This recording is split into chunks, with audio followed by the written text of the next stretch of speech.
imisaad itiri iPhone igad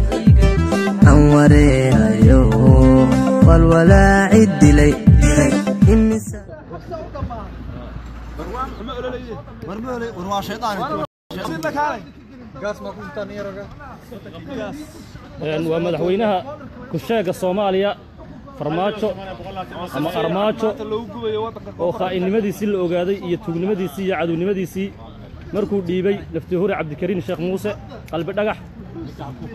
ayaa lagu gubaya sawirkiisa wadanka koonfur Afrika salaadi ciid kadib markii laga soo baxay ay Soomaaliya halka joogtay soo timid inkaas jaajuuska ma dhicin wali hadday ma garanaysaa dawladda federaal tahay iyo haddii ma garanaysaa dawladda kumeel gaar ahaydba in muwaadin Soomaaliyeed oo wadankiisa yimid oo magaaladiisa yimid oo madaxtooyadiisa yimid cadow waliga la soo dagaalamay gacanta loo galiyo waa wax ay taariikhdu qorayso waana waxaan loo dul qaadanaynin ummadda Soomaaliyeedna waxay ka sameeyaan baan arkaynaa wana ka durba ficilkeedu uu muuqdaa waa farmaajo ninka aad arkaysaan jaajuuskii shaarubada lahaa kolka horeba calaamad kristaan baa ku taalla inka xunka dawlad islaaftana dhacaysa bay dawlad waxa dhacaysa dadka xasuuqaysa daraad bay ahayd markii 12 qof intii lagu dilay magaalada Bariire oo haddana badda ku dabaalanayay oo damaashaadayay waxaan u sheegayaa dadka ma garanaysaa magaalada madaxda Muqdisho jooga ee xaq u leh inay iska qabtaan ninkaas taa'inka ah waad aragtaan waa markii laga soo baxay macala ciyaalkii ardada meeshan tuban oo isugu soo baxay oo mudaharaad ka sameynaya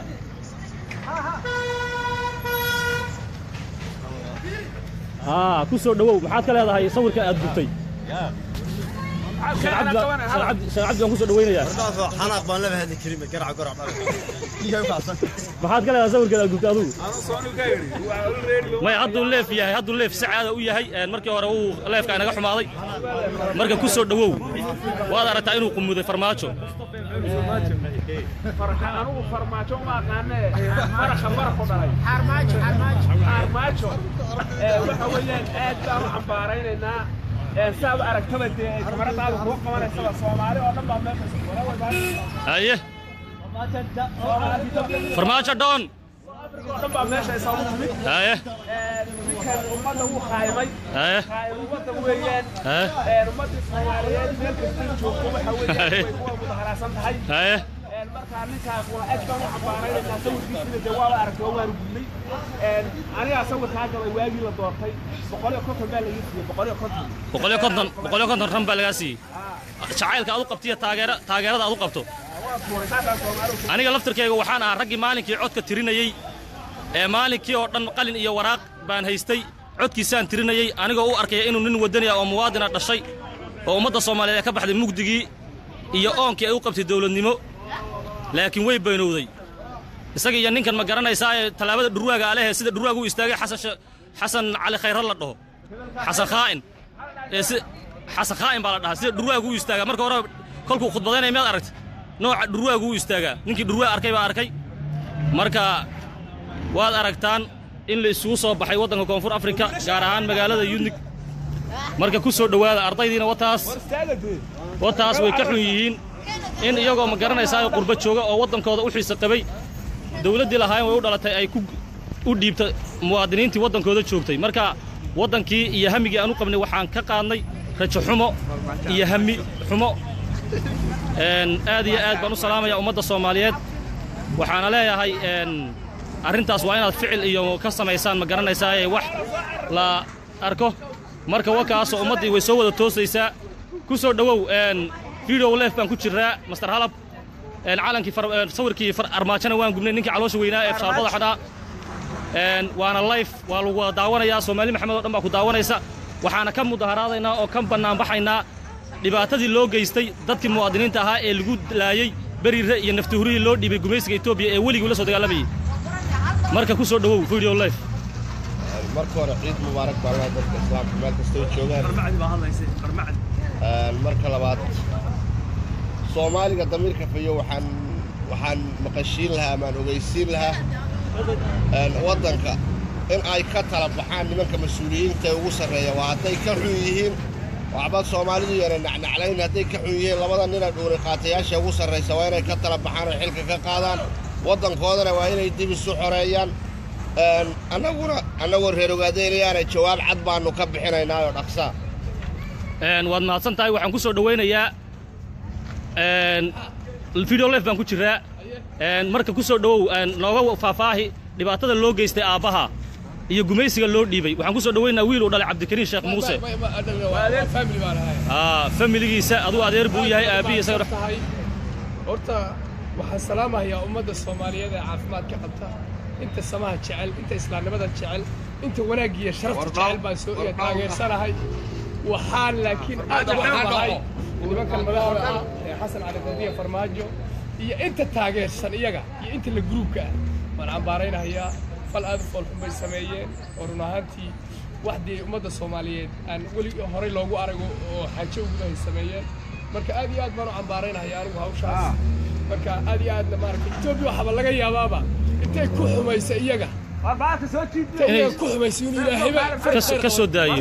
laga yaabaa oo sida ay moodahayeen ay noqon weydo marka oo aragta tabarta ay leeyihiin iyo ma garanaysaa waxaan ay inayna dad macno lahayn ilaahay subxaanahu wa ta'aala kama rajo dhigayno maaragtay kama quusanayno rajadiisa insha Allah waad mahadsantahay aad iyo aad baad u mahadsantahay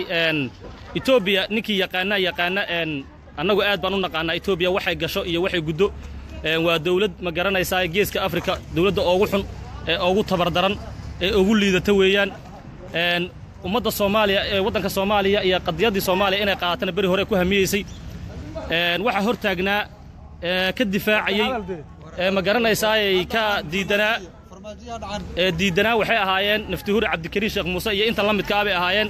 inay u soo gudubto Soomaaliya diidanaa marka iyadoo ay sidaa tahay ummadda Soomaaliyeed waxaan u sheegaynaa in ma garanaysaa ay tahay maalin madow oo taariikhda gashay ummaddan arkaysaan waxay la soo ciiday malaha farxad kumayna soo ciidin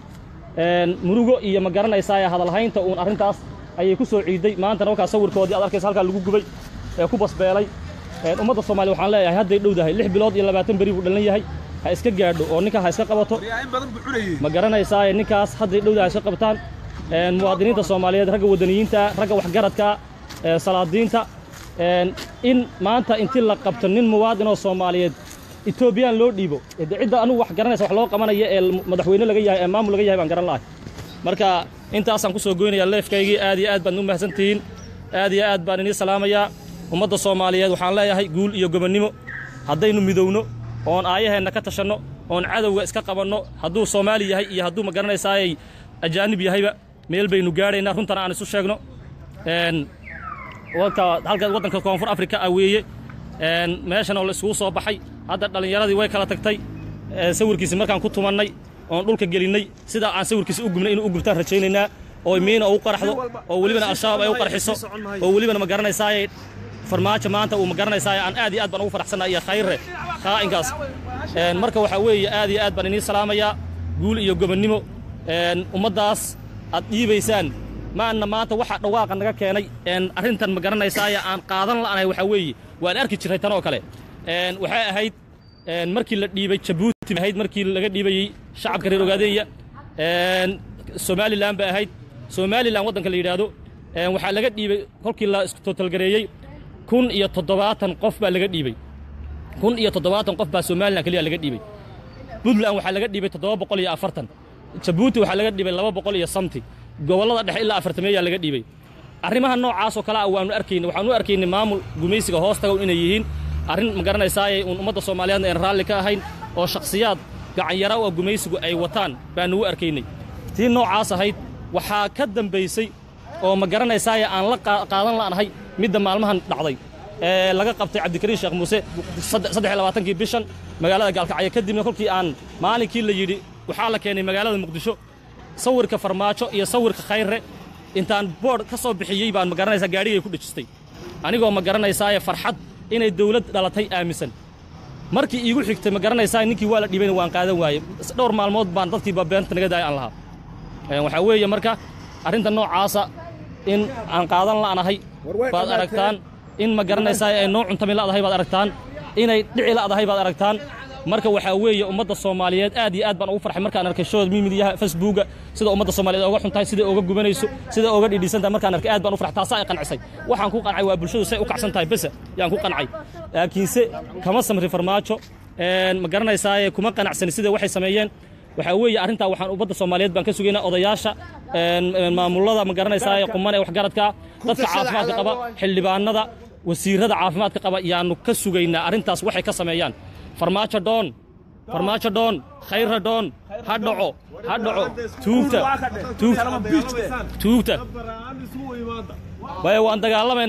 dagaalamaynaa mana joojinayno talaabadeeda aan qaadaynaa maalinkeeda leedahay ayba maalin buu leeyahay marka waan iska sugaynaa waqtiganaga Charles buu xamar nagama xigo farmaajo muqdisho nagama xigo laakiin buu ka faa'iideysanaya waayo saaca soo siyaasiyay waqtigiisu haystaa marka annaguna waqtiganaga sugaynaa aad iyo aad baad u mahadsantihiin wassalaamu calaykum waraxmatullaahi wabarakaatuh عيد مبارك كل عام وأنتم بالخير آدي أدبان إلي سلام يا أرس أنتقو درعي سدنا أنا أنك قبي